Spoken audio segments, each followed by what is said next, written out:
A lot of good memories on this golf course. This is a hole she can attack, that whole location up front. And you get a sense of just how soft these greens are today. We saw a lot of that yesterday. Good distance control, all things considered. She'll have that for birdie. We're at the 12th, and there's Mel Reid getting a good look from ground level at this birdie putt. Jerry, she wasn't thrilled with the approach, I don't think. No, it was probably her only missed shot of the day. Certainly the only one I had seen, 111 yards with a gap wedge, and caught it a little heavy off these still somewhat damp fairways. Not an excuse, because she's not supposed to do that. She's a highly trained professional. And Grant treating herself to a nice little birthday gift today. I'll say. Out in 31 on birthday number 33. Front nine today for Mel Reid, looking for her first LPGA Tour title. This is up and over, a little tear in the green. It's going up it at a diagonal, little push it right, and really not a putt you're trying to make. You're trying to get the speed right, and if it drops, it drops. A little work remaining. Yeah, the bottom lip tells the story, doesn't it? Even if it's not moving. She's pretty transparent. Get a sense that was a little confused at the reaction of the putt. Completely different conditions from last week in the extreme heat, but Reid shot 4 rounds under par, tied for 7th at the A&A Inspiration. Here's a past champion, Karen, Christy Kerr. I like it, absolutely. It's not going to kill you. No, it's not. I mean, we're trying to carry it 33. Exactly. Playing 35. It's perfect little weight. It's so cool. Love it. And how many right of it? Just a few. I mean, you've got 6. I'd say 5 max. Yeah, I'm going to hit kind of a straightish one, like right at it. Perfect. I love it. Well, this is the 11th hole, second shot, and she's playing just in a twosome with Jasmine Suwanapura. And Christy's had a little bit of a comeback. She was as much as 4 over par through her 5th hole today, so slowly but surely trying to claw it back. I mean, she is such a competitor out on the golf course. She'll have an opportunity to try to get another one back there. And here's another birthday girl. Brittany Lincecum is celebrating her birthday today. And having a nice week, 3 under.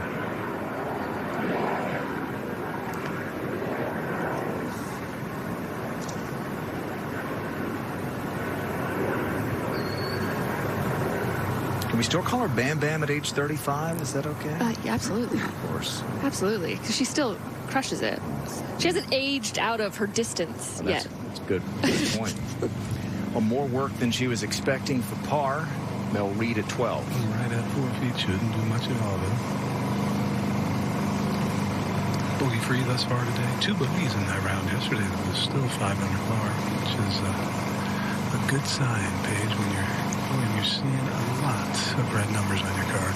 This is pretty pivotal, though. When you put yourself in such great position all day long, and then all of a sudden you have a 4-footer just to save par on a par 5. But she did what she was supposed to do, did what she needed to do. You see most of those on the first page played this morning. This is Stacy Lewis rolling in a birdie putt at the par 5 10th. And she gets it back to even, and that is where the cut line is at the moment. Go back to the 11th, and this is Jasmine Suwanapura playing with Christy Kerr just from the left side there, just on that first cut.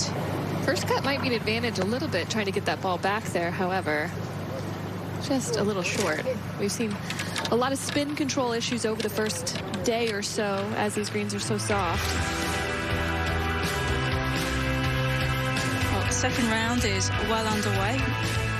Mel Reid is fully taking control of this golf course. 6 under par for her round today. Hannah Green already in the clubhouse at 4 under par. Amy Olsen, Jerry Foltz's pick for this week, cruising along quite nicely.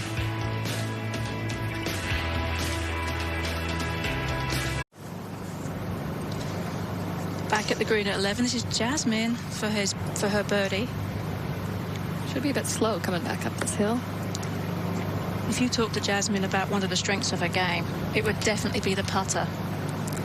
And apparently it was quicker than she thought, and that's going to leave a little bit of work to clean up her par.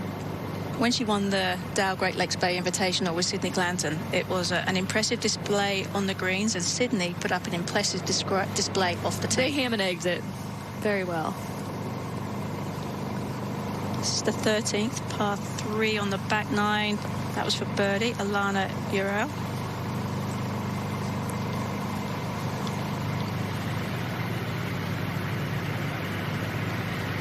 Christy Kerr trying to get it back to even par. When was the last time you saw Christy miss that widely? Well, it's interesting. Well, I think she hit something, but you could even see as it tailed off at the end, the whole green slopes from back to front, but that very back part has a little indentation moving away. Playing with Alana Uriel is Mooney He. This is, she's 3 over par, so really got to get something going on these last few holes. And of course, that's not an easy thing to do because this course just toughens up Paige as these holes go on. Well, it is an interesting kind of setup where the par 5s are clustered in the middle of the round. There's no par 5s after the 12th hole. So it does make it very difficult to try to make a move. And you really have to take advantage of these birdie opportunities that you do have coming in. I read an article on her in Golf Digest not that long ago, actually, that was, explaining that people think of her as a bit of an Instagram star, but in actual fact, her passion is what we're seeing her here, playing golf. And she wants people to know that she's a golfer, first and foremost. As we go back to Jasmine Suwanapura, trying to save par. She is a sensation, though. 330,000 followers, which is a couple more than maybe I might have at the moment. I think all of us combined on this crew might not pick up that.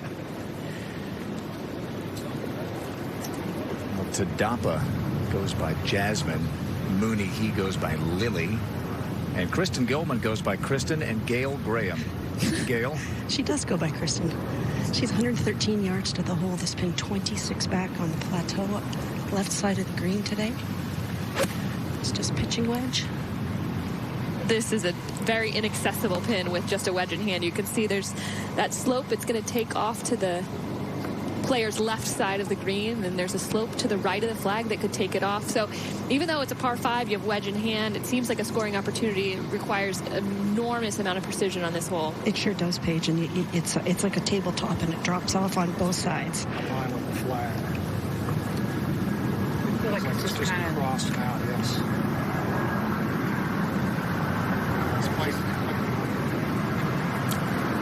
Got the Solheim Cup head covers. The red, white, and blue for the 3-time captain, Julie Inkster. Take a little off that. Should be good.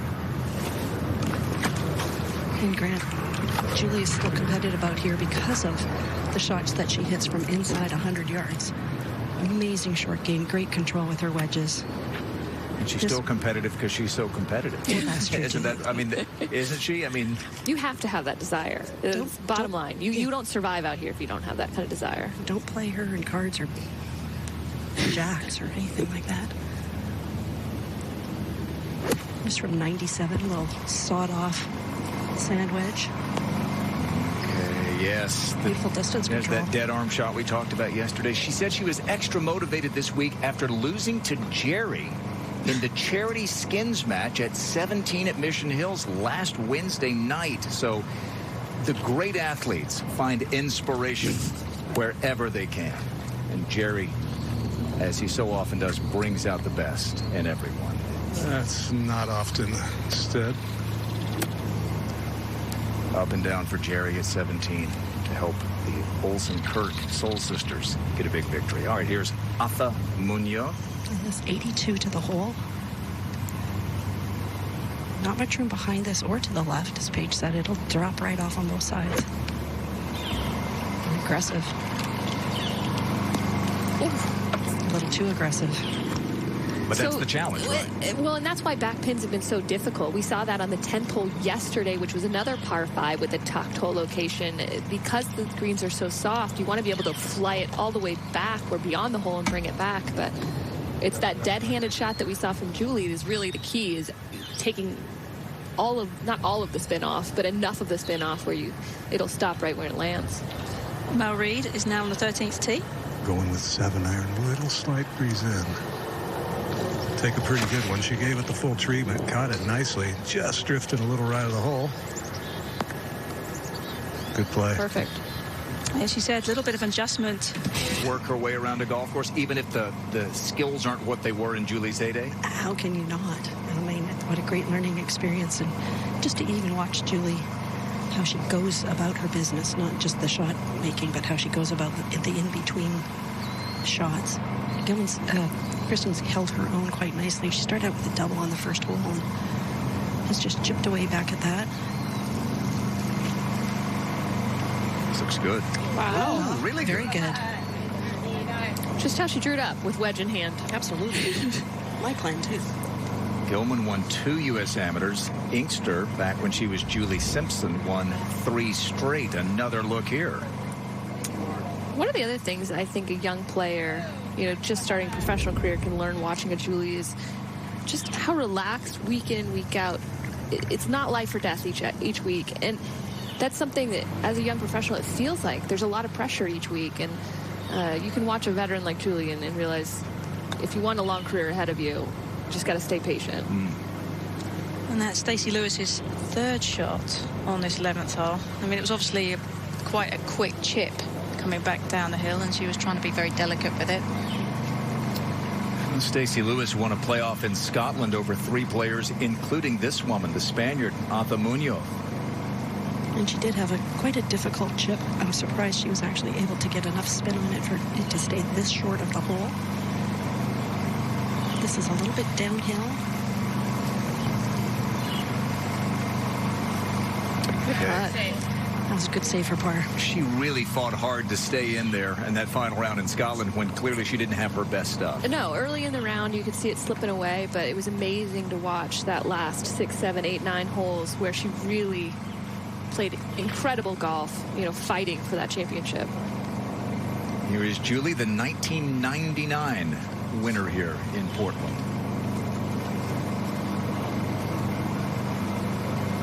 Oldest to make a cut on the LPGA Tour. Big Mama, Joanne Carners, was 64, Gail, back in 2004. Julie's competitive, but I'm not sure we'll see her in 4 years from now. Yeah. You never know, though. I wouldn't count her out for sure. Big Mama, Joanne Carter's not from that far away from here, just north on I-5, Okay. Washingtonian. I grew up in the shadow of a lot of trophies with Joanne Carter's name on it. So I know that the Portland audience is probably familiar. And it's just about 7 feet. Not much to it. Okay, so That's unusual for Julie. Julie showed Gilman how to hit it close with that dead arm shot, but Gilman ran in the birdie putt from long range. Such is golf. Such is golf. Isn't it? That's the truth. Mel Reid for her birdie on 13. Under the hole, turning a little left. That's disappointing, I'm sure, for Mel, because that was a good look right there. This 13th hole, though, I mean, it's one of those holes that you're just kind of happy that if you walk off with a par. And back on the 11th, this is a really uphill chance for Lincecum, and not really surprising. It was an effort to get the ball to the hole. Almost had to have a full shoulder turn at that.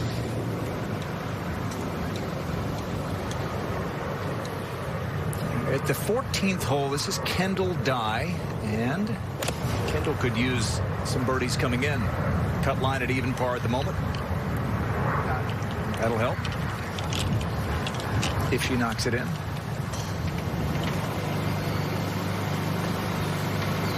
Now Lincecum trying to clean up for her par on the 11th. Still 3 under. Like never really closed the club face there on that one. There was a picture or video for the word coming out of it. But that was it. Just didn't quite stay through it. Here's a California kid who went to college and played At University of Arkansas, Alana Urel. And some kind of frustrated giggles. We've heard that a lot. All spinning back off the greens more this week than ever. Well, typically, again, this time of year in Portland, it usually plays quite firm. And not the case this week. I'm back on the 13th tee now. This is Kristen Gilman with her tee shot. This pin tucked back behind the bunker, over the water, over hill and dale. No clouds mouth. It's a nice flat spot on the green. Although you do not want to miss it long and left. No, and I find it kind of interesting, even at this stage of the game, Gail, with the Solheim Cup coming up next year, players like Kristen Gilman, next sort of generation of players. Well, that's not very good. Next generation of sort of players on the American side to potentially try and make that Solheim Cup team. And of course, she's playing with Julie, good friend of the captain, Pat Hurst. And I'm not so sure if any of these pairings are accidents at this stage of the proceedings. Especially, sorry, Gail, especially playing with Arthur, I mean, who will most likely be on the European side. Well, as an American, you certainly want to play your best when you're in front of a former Solheim Cup captain, that's for sure. I've been impressed by her game. Really haven't seen her play much. Beautiful balance that Kristen has. Arthur's just getting ready to go, Gail. Yeah, and she's got a 5 hybrid. I always picture this green as 2 greens. It's got a tier that cuts it in half. So I always evaluated my numbers based on a new front edge, which was the top of that tier. Because in this case, she's going to have to fly it to the top tier. And Paige, that is 150 yards carry to get it up onto that top tier on this angle. It's not going to hurt her. Gives her a good look. We saw a similar putt from Mel Reid. Now, Julie, getting ready to go. And there's a little bit of breeze here, but this is just a smooth 7-iron for Julie. I always found playing golf with Julie Inkster in tournaments and championships just a really good experience. She was competitive. She was great to be on the golf course with, and typically she would kind of bring out the best in you. Absolutely. Delightful to play with, but definitely a competitor. Yeah, there you go. Here we go. Pairings matter. Pairings matter. And having somebody that you enjoy being with can bring out the best in somebody that... And here is our leader, Mel Reid at 14. Drift and ride on this toughest driving hole maybe of the entire year. Can't see the fairway from the tee. The way the trees frame it makes it look like there isn't one. To me, this hole was very fair in that if you get it in play, you're allowed a short iron into a green, but it is that decision off of the tee of what club do I hit to get it in play, and Mel's got another decision coming up for her second. To 12, and this is a 3rd shot for Jasmine Suwanapura. Oh, you're kidding me. Almost didn't have a 4th. Oh, my. Now she'll miss a green. Wow. That sometimes it seems like it's lucky if it hits a pin, and this was the absolute worst luck. Not only did it ricochet off, but then you have a massively severe slope that it then took, which means her next shot coming up is going to be incredibly challenging. That landed 6 inches above the hole, up the flagstick. Kendall Dye to get within 1 of the cut line. All right. Oklahoma kid. Let's keep it very low and fly at about half of the 95 yards there. So tough to keep it that low and fly it that far without hitting it too hard. That needs to sit down. All in all, That was excellent. Yeah. This hole doesn't give you very many opportunities if you're not in the fairway. You'll never get a shot at this green if you miss it right. And she got lucky, didn't she? is this her week? Who knows? 102nd career start on the LPGA Tour. To 12, and Jasmine Suwanapura, and you said it was going to be a tough fourth shot. Well, that's where it came to rest. So now this is her fifth. So Jasmine, who hits the flagstick with, I mean, that's why you should take it out, right? But not for third shots from the fairway. Typically you wouldn't be able to see the hole from there, and that'd be a long 10. But it's disappointing. You're scrambling, trying to save par, hit a great shot in, and now you've got yourself a pretty difficult shot. There's a ridge halfway between her and the hole. She's going to be going up. A lot of it's going to be a judgment of speed.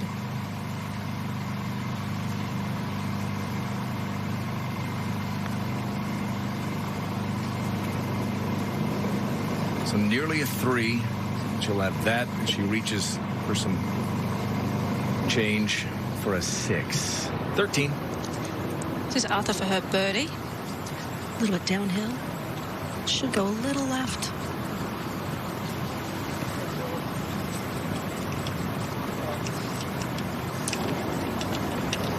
You can be a little bit disappointed that that one didn't drop, but I still think a par on this hole, if you're sort of 20 feet away, is not too bad. But Julie has a much better look here, Gail, for her birdie. And she got a little bit of a read off of Kristen Gilman's second chip. She left it short of the green and then chipped it on. It rolled down the hill slowly, so Julie was able to see that it trickles a hair to the right.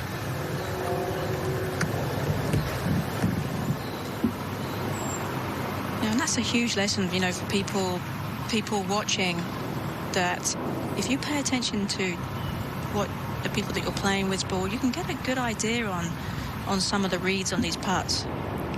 I always stood perfectly perpendicular to the putt, and then I could see the axis either raising or lowering as it was rolling. I didn't try to jump in. At the 12th, Christy Kerr befuddled again. You don't often see her misread putts. Twice befuddled. Now Gilman for her bogey. And she did make the cardinal sin. You got to get the ball on the green when you're in a tough situation. Just compounding errors when you do that, Gail. Exactly. Well, and the margins are just so much greater on the LPGA Tour when you do miss a green in the wrong spot. And Gail, you called it from the beginning. The only place you do not want to be is long and left. And that's exactly what happened. Mel Reid, the leader for birdie, 14. A little bit of a slippery one here down the slope. Oh, no, not much break. Just moving a little right. It's a good effort. Her putts per green in regulation stats this year, 3/4 of a stroke higher than last year. And so is her scoring average. So there you go. Interesting. Sometimes it's simple. Yes, it could be just that simple. But she leads it here at the Cambia Portland Classic. This is for birdie at the 8th hole, and Paige, she really had it going. This was for 3 in a row. It's nice when you pick up a birdie on a par 3 as well. It's not always a given. A lot of times you'll take those 4 threes on the card or an extra bonus on the number 2 on the card. And that'll help the putting stats. A no putt at the 8th. And then could she make it 4 in a row? This is at 9, which yesterday was the toughest hole on the course. It was tied with actually 3 other holes for the toughest. Yeah. But a bonus when you can pick one up there. She made that. She parred 10. And then that at 11 to take the lead outright. Her best career.